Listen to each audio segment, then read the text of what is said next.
রহমতুল্লাহি ওয়া বারাকাতুহু। আলহামদুলিল্লাহ ওয়াসসালাতু ওয়াসসালামু আলা রাসূলিল্লাহ। ইন্নাল্লাহা আন তুআদ্দুল আমানাতি ইলা আহলিহা।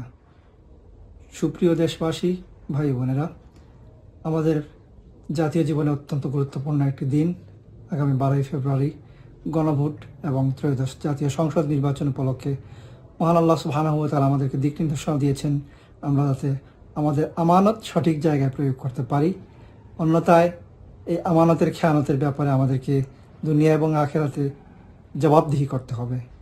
আমাদের আমানত দিয়েই আমাদের দেশকে সত্যিকার অর্থে যে প্রত্যাশা পূরণের স্বপ্ন পূরণের সময় এসেছে, ন্যায় এবং ইনসাফের ভিত্তিতে সর্বস্তরের মানুষের অধিকার কায়েমের পক্ষে সৎ, যোগ্য, দক্ষ, আমানতদার প্রার্থীদেরকে সংসদে এবং সরকার গঠনের লক্ষ্যে পাঠাতে হবে।